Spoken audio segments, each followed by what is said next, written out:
High বন্ধুরা, আপনারা সবাই কেমন আছেন? আপনাদের দোয়ায় অনেক অনেক ভালো আছে। রোশনি একটা লাইফস্টাইল আপনাদের সবাইকে স্বাগতম জানিয়ে আজকে একটা ভিডিও শুরু করছি। আজকে ঈদের দিন, 2-3 দিন হয়ে গেল ভিডিওটি এডিট করবো ভাবছি, করাই হচ্ছে না। সকালবেলা উঠে গোসল করে রান্না করে নিয়েছি, ঘুগনি রান্না করেছি আর পায়েস রান্না করেছি। মনাকে দিয়েছি খেতে, ওর বাপিকে দেবো, বড় মনাকে দেবো, সবাইকে এবার খেতে দেবো। নামাজ পড়ে এসেছে। বিকালবেলা মাংস নিয়ে এসেছে, সেগুলো ধুয়ে পরিষ্কার করে এবার রান্না করব। দুপুরে পায়েস করেছিলাম আর ঘুগনি করেছিলাম আর ভাত করেছিলাম। এখন মাংসটা রান্না করবো। হাঁড়িতে তেল দিয়ে দিয়েছি।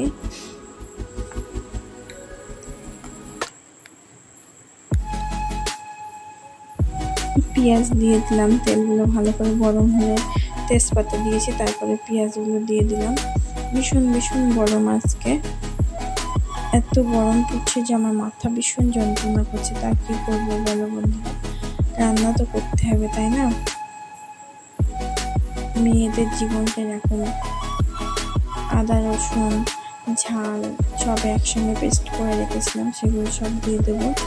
পেঁয়াজগুলো লাল হয়ে গেলে তারপরে দিয়ে দেবো। পেঁয়াজগুলো লাল হয়ে গেছে, এবার দিয়ে দিলাম। চুলোটা ছোট, হাঁড়িটা বড় হয়ে গেছে, জাল একটু কমই লাগছে।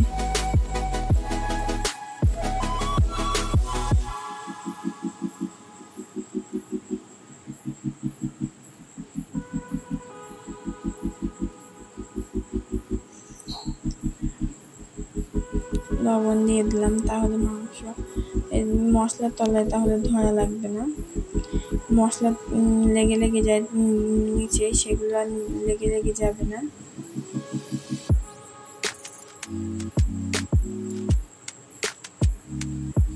আমি কিন্তু মাংসগুলো সব একই সঙ্গে রান্না করবো। রান্না করে ফ্রিজে কিছু রেখে দেবো আর কিছুটা খাবো। কিন্তু কাঁচা মাংস ফ্রিজে রাখলে না, তারপরে খেতে কেমন একটা গন্ধ লাগে, আমি তো খেতেই পারি না। মাংসগুলো দিয়ে দিলাম, পুরো এক হাঁড়ি হয়ে গেল মাংসগুলো। এই হাঁড়িতে মনে হয় ধরবে না, মাংস অন্য হাঁড়িতে নিতে হবে। অন্য হাঁড়িতে নিয়ে নিলাম। এই মাংস রান্না প্রায় কমপ্লিট। রাতের বেলা এখন রুটি করবো, রুটি দিয়ে মাংস দিয়ে খাবে। দুপুরে ভাত খেয়েছিলাম, রুটি দিয়ে মাংস দিয়ে ভাত খেয়েছিলাম, এখন রুটি দিয়ে মাংস দিয়ে খাবে। চালিয়ে রুটি নিয়েছি, চালিয়ে আটা নিয়েছি, রুটি করব।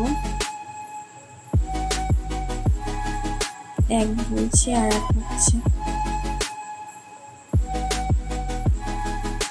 আমি করে নিয়েছি।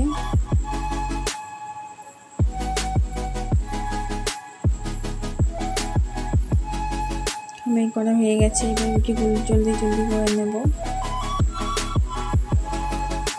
মনে এত দুষ্টু করে রুটি করার সময়, সেই জন্য ওকে দোকানে রেখে এসেছে। অত একটা রুটি আমাকে করতে দেবে না।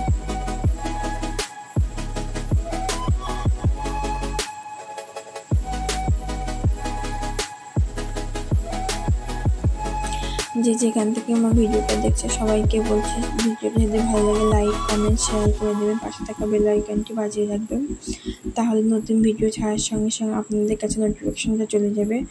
আমার ভিডিওতে যদি কোনো ভুল ত্রুটি হয়ে থাকে, আমার কথার মধ্যে যদি কোনো ভুল ত্রুটি হয়ে থাকে, সবাই একটু ক্ষমা করে দেবেন। সবাই কমেন্টে জানাবেন ভিডিওটা কেমন লাগলো।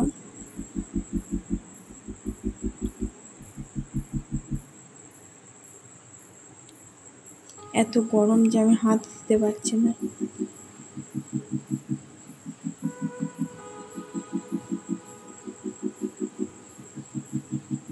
দুই হাত দিয়ে সুন্দর করে নেব, মাখিয়ে নেব, তারপরে রুটিগুলো বেলতে না সুবিধে হয়, আর রুটিগুলো খুব সুন্দর মোলায়েমও হয়।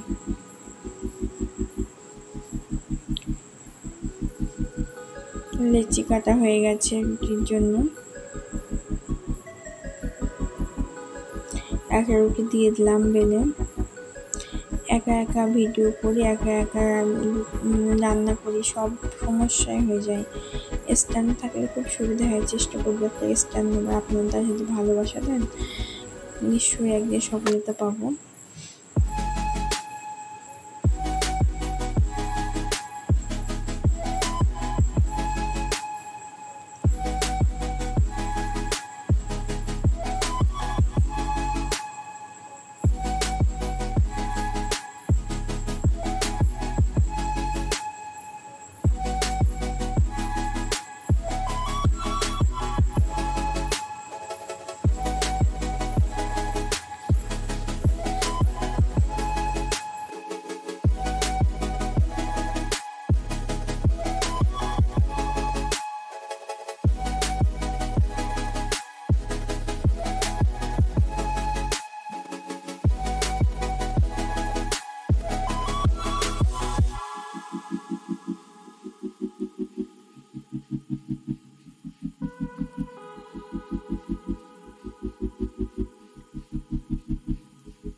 রুটি বেলে বেলে এই বাসনটায় রাখছি আর ছেঁকে চুপিটায় রাখছি, তাহলে ঠান্ডা হয়ে যাবে, তারপরে সুবিধা হবে।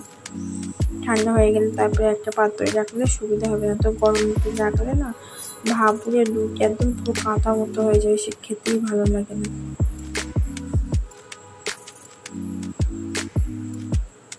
চালিয়াটা রুটিতে ভীষণ ভীষণ আটা থাকে, গ্যাস এত নোংরা হয় যে চালিয়াটা রুটি করতে ইচ্ছা হয় না, এত নোংরা হয় গ্যাস। রুটিগুলো সব তৈরি করা হয়ে গেছে, এবার দিয়ে দেবো। রাতে মনার জন্য ম্যাগি করেছিলাম, এবার খাবার পুরো রেডি করা হয়ে গেছে, এবার খাওয়া দাওয়া করে নেব। তাহলে আজকে ভিডিওটা এখানে শেষ করছি। সবাই ভালো থাকবেন, সুস্থ থাকবেন, সকলে আমাদের জন্য দোয়া করবেন। আর সকলকে বলছি আমার ভিডিওটা যদি ভালো লাগে স্কিপ না করে পুরো ভিডিওটা দেখবেন, রিকোয়েস্ট করব আপনাদের কাছে। সবাই ভালো থাকবেন, সুস্থ থাকবেন। আল্লাহ হাফেজ।